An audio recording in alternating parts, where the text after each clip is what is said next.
Hello, it is Danid here. I hope you're having a nice evening and have a good time listening this story.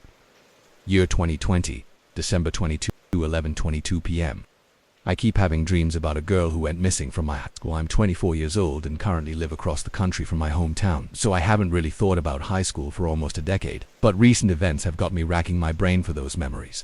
Every night for the past 6 nights I've been having these dreams that appear to be retelling a story, always taking place in my old high school and always involving the same girl, Rachel Currid. Rachel went missing when I was a senior and she was a junior, so I didn't know her very personally. From what little I knew, she was pretty reserved and private, only associating with a select group of people in the school. Nobody knew much about her except for the fact that she came from a wealthy family, and that her older brother Carson had a history of troublemaking and violence at the school. Shortly before Rachel's disappearance, Carson was pulled out of school and sent to some kind of mental institution with no explanation. Some of the adults rumoring that his violent tendencies became too much to handle for their parents. After he was sent away, Rachel didn't come to school for 2 weeks. The day that Rachel returned was eventful, to say the least. I remember the shock that I felt when I saw her walking down the hall for the first time in 2 weeks, and then the dread that replaced it when my eyes fell upon the bruises that littered her exposed skin and sunken eyes. Rachel's eyes never left the floor to meet mine. Halfway through the day, a police officer showed up and pulled Rachel out of class.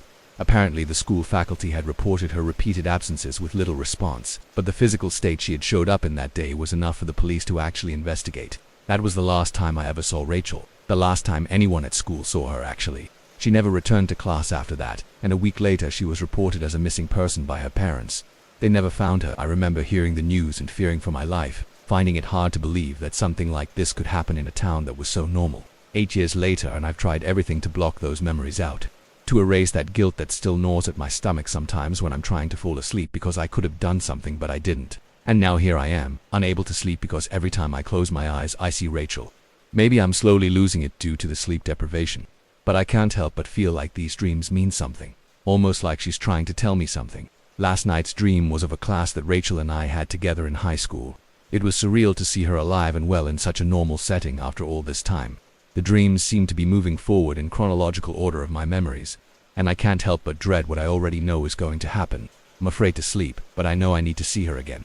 December 23rd, 29:34 a.m. I saw her again, but this time everything about the dream was different. It was dark and distorted, like something out of a fever dream, and the sound of loud screaming filtered in and out of my ears constantly. I looked around and found myself in an unfamiliar room. It looked to be some sort of living room adorned with expensive furniture. I heard a loud crash and looked towards the source of the sound to find Rachel's brother. Why is he here? He screamed and was throwing things around the room.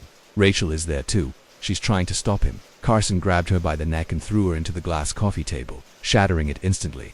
I stood frozen in place as Rachel writhed on the floor in pain, Carson breathing heavily in the corner of the room. A woman who I presumed to be Rachel's mother came into the room and slowly looked around. Without saying a word, she walked over to her son and gently grabbed his arm, leading him away from the scene, leaving Rachel there, alone. I don't know what to make of this dream. Did this actually happen to Rachel? Is this what caused Carson to have to be sent away? I have so many questions. Nothing seems to make sense anymore.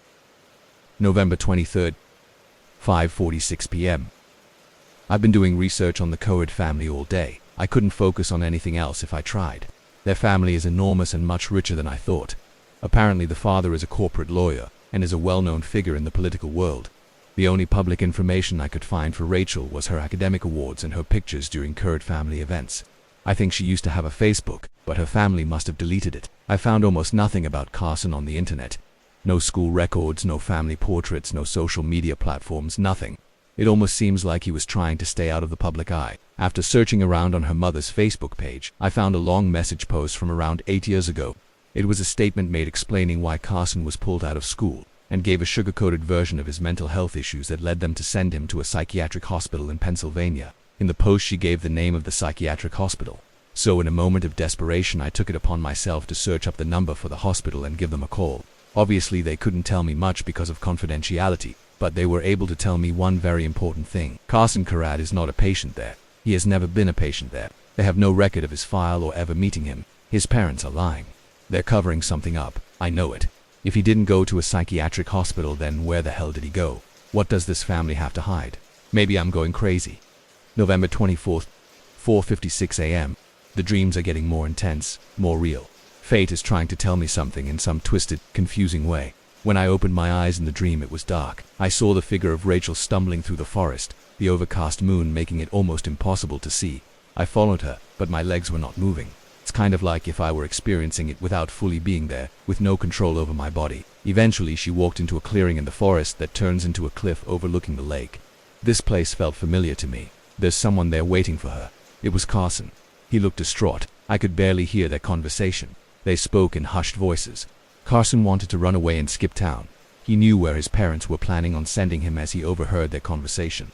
He sounded regretful, like he was scared by the things he had done. Rachel wanted to go with him. She begged him to take her with, but he insisted that she wouldn't be safe with him. She agreed to let him go on the condition that they would meet at that spot once a week to check in. I woke up in a cold sweat. Carson skipped town.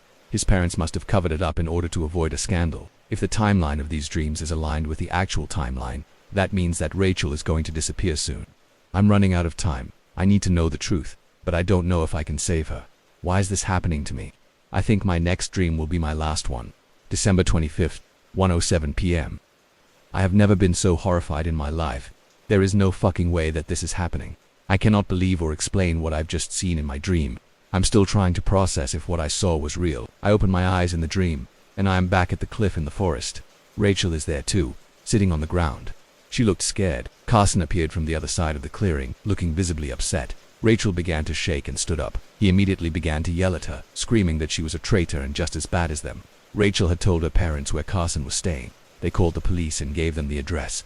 The police came to his apartment, but he climbed down the fire escape and came straight here. Rachel began to cry. She had been worried about him. He hadn't contacted her in days, and she was worried something happened to him, so she broke and told their parents. Carson didn't care. He was too far gone into his fit of rage to understand her true intentions. Without warning, he began to attack her, punching and kicking her repeatedly as she begged him to stop. Eventually, he grew tired and left her laying there, bloody and alone. I tried to scream for her, but no noise came out of my mouth. I closed my eyes and opened them again. I'm walking down the hallway of my high school. Everyone was staring at me strangely, and I didn't know why. I walked into the girls' bathroom and glanced up into the mirror. I was not prepared to see the face of Rachel Courage staring back at me. My exposed face and neck were covered in dark bruises. The hairs on the back of my neck stood up as I began to realize the situation I was in. This is the day that Rachel came back to school, and the day she went missing. I'm reliving this day through Rachel's eyes. Why hasn't this happened until now? I stumbled away from the mirror, swinging the bathroom door open, only to be met with a police officer. He gently grabbed my upper arm and told me in a low voice that I needed to come with him. I closed my eyes and opened them. I am in an interrogation room at the police station. They asked me about Carson. They ask about the bruises too. They know that I know where Carson is. They know he did this to me. I want to tell them what happened so bad. I want to tell them what is going to happen to me, but I can't. I opened my mouth, but no noise came out. Rachel won't let me speak. I close my eyes and open them. I am back at the high school, but it's dark. It's so dark everywhere. I don't know how I got here. I saw a light coming from one of the classrooms and I walked toward it.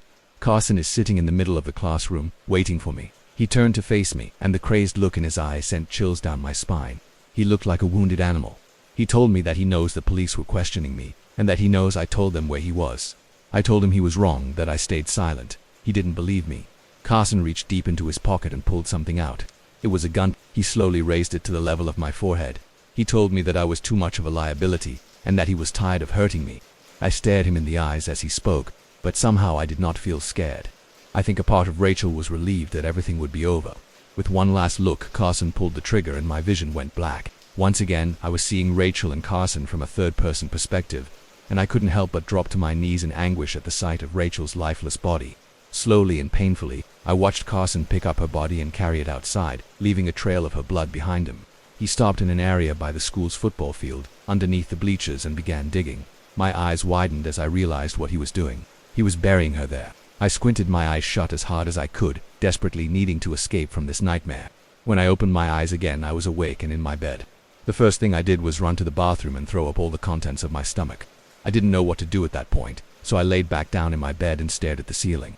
I didn't know if what I saw in my dream was real, but it felt so real that it left me with an unsettling feeling in my chest. Should I call the police? I didn't want to give them false information and make myself look like a lunatic, but if the information is true, then maybe Rachel is still buried there. With shaking hands, I searched up the phone number for the police station of my old hometown and hovered over the dial button. I called in the information as an anonymous tip. It means they don't know who I am, but it also means I don't get any updates on the situation. I guess I'll just have to wait and see. December 28th, 7:46 p.m. They found her. They fucking found her body. I saw it on the news today. They dug her up from the spot underneath the bleachers. I don't know how to feel. I feel relieved that they found her body, but also so devastated now that I know what actually happened. I don't know why this happened to me. I don't know how it happened either. Maybe it's the work of a higher power, or maybe it's just karma from the universe. I will never understand it, but that's okay. This will be my last journal entry on this topic. I'm so sorry, Rachel.